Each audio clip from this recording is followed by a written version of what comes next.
So when you like identity politics when it serves your interests, but all of a sudden when we say, hey, can black people have the same rights as white people? Oh, identity politics.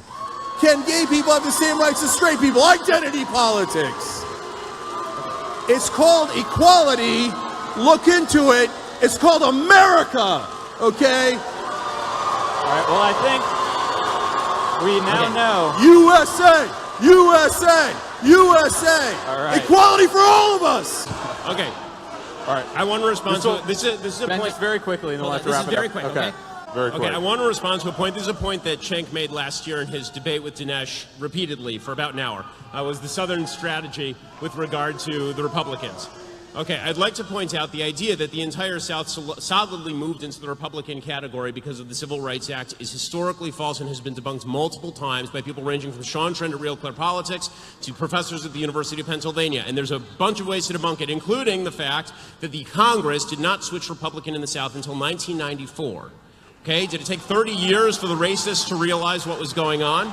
21 senators from the South were Democrats. How many of them became Republicans after the Civil Rights Act? The answer, 1. The other 20 stayed Democrats. In 1952, Eisenhower did not win a ton of the South. Eisenhower did win, however, 7 states in the South in 1956, after he sent federal troops down south. The reason that the Republican Party started to win in the South, it began in the 1950s, not after the 1964 Civil Rights Act, and it was largely due to the movement of industry down south. It was new fringe members of the Republican Party, younger members of the Republican Party, who switched over to the Republican Party in the South, not old Democrats, who remained old Democrats and are still old Democrats today.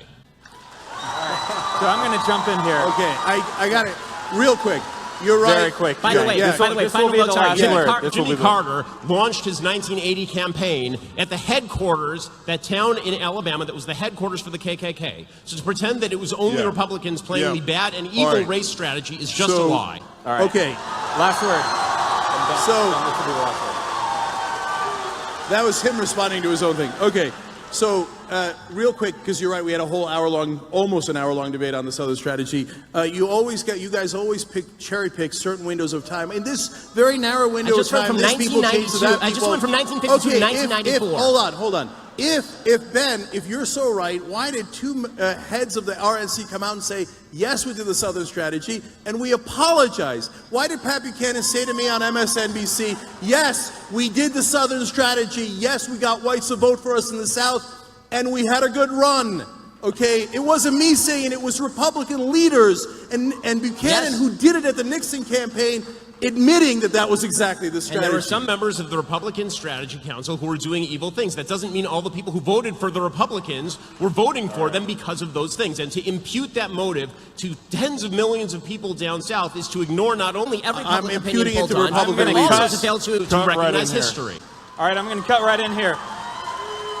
So, first of all, I think we figured out who this crowd wants to run for president in 2020. Ben Shapiro.